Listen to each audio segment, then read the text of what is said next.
if you take Torah seriously, if you study it for moral truths, if you believe it is not just a historical relic or an intellectual exercise, but a life spring of wisdom for how to live every hour of every day, if you love Torah, then it will sometimes break your heart. Like our portion this week breaks mine. Parashat Balak ends with a troubling episode, an enigmatic and short story, only 9 verses. Israelite men are sleeping with Moabite women and, at the women's behest, sacrificing to idols, and God is furious. A deadly plague breaks out. God tells the Israelite officials, slay all of the idolater Israelite men. And just then, an Israelite man brings a Midianite woman over. And notice that this woman is a Midianite, not a Moabite, and there's no indication that she's a corrupting influence. After all, Moses himself is married to a Midianite. But Pinchas, Aaron's grandson, takes a spear in his hand. He follows the couple into the tent and stabs them both through their stomachs. The plague ceases. 24,000 people are dead. God praises Pinchas. The story presents Pinchas as a hero, and next week's Torah portion is named after him. Really? This murderer who burns with indiscriminate rage at foreign women, who is furious to the point of murder by the very idea of an Israelite, non-Israelite relationship, God is proud of him? It is painful to read commentary that praises Pinchas' zeal and uplifts him as an example of standing for your principles, and interpretations, both ancient and contemporary, that use this horrific story to justify disdain for intermarriage. When I think of the interfaith love I have witnessed, Jews and non-Jews who are in relationships that are loving and life-affirming and good, this story makes my stomach turn. Maybe this story breaks your heart, or maybe it doesn't. I'm not trying to convince you that your heart should be broken. There is so much in Torah and in life that is hard that we don't need to manufacture anger or despair or indignation that we don't actually feel. Perhaps it is a different biblical episode or law or metaphor that makes your stomach turn. For me, another biblical text that is shattering is the prophet Hosea. Hosea has a lot of good lines. Among them, Ve'eres tichli le'olam, ve'eres tichli betzedek uvmishpat uvchesed uvrachamim, ve'eres tichli be'emunah ve'yada'at et Adonai. I will betroth you to me forever. I will betroth you to me with righteousness and justice, goodness and mercy. I will betroth you to me with faithfulness. Then you shall know the Lord. This verse is often used in wedding liturgy. And these are the words one traditionally recites when laying tefillin, when you wrap the strap around your finger like a wedding ring. I love the intimacy and lovingness of the verse. I like that my Hebrew name, Emunah, is in it. And I particularly like that the Hebrew is in the second person female. Since so little of our liturgy is in the female form, when I recite this verse, it feels extra special. Or it did, until I read the book of Hosea in full. The book opens with God telling Hosea, in essence, go marry a harlot so that you can see what I deal with, stuck as I am with the unfaithful people Israel. Hosea marries a woman named Gomer, and she bears him 3 children. God chooses their names: Jezreel, the site of a massacre; Lo Ruhamah, meaning not accepted; and Lo Ami, meaning not my people. The tone of the book of Hosea is mocking and mean. After Gomer is unfaithful to her husband, or after Hosea perceives her to have been unfaithful, he hires her as a prostitute, his own wife, for 15 shekels of silver. Hosea derides her, he threatens to disown his children, he rants and raves. And it is not just Hosea, it's God too.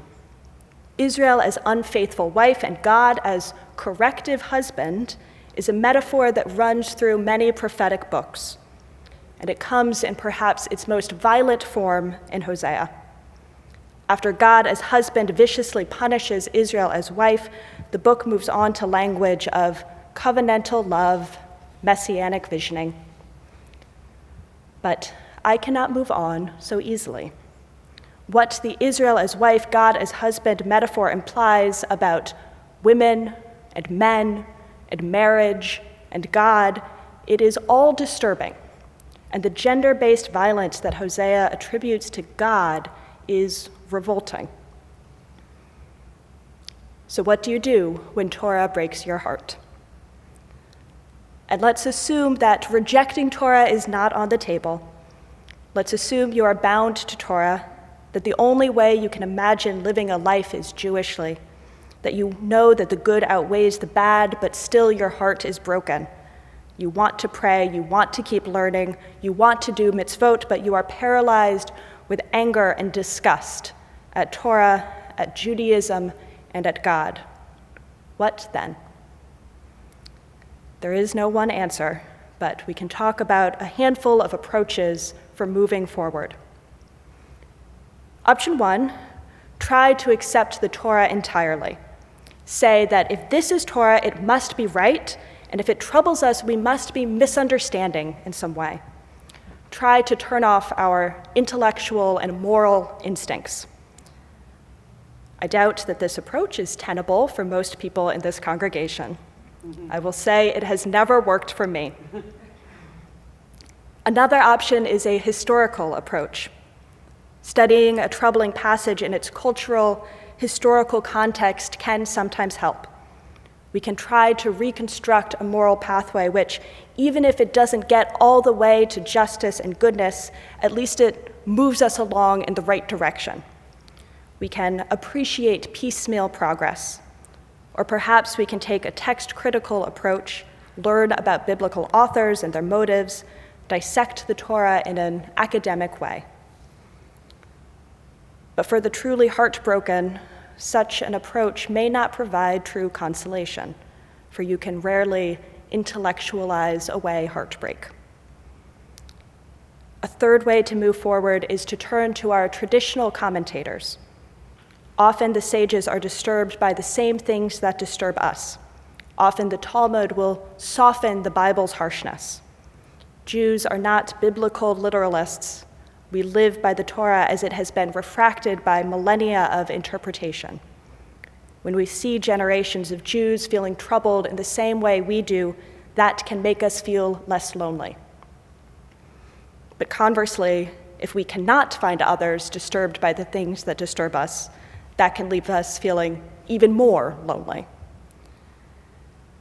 So another approach, and this is ultimately where I land with the story of Pinchas, at least this year, this Torah go-around, to take Torah as a spark that ignites new thinking.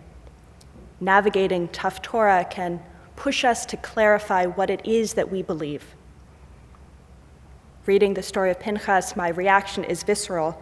I don't know exactly what God is, but God is surely not this.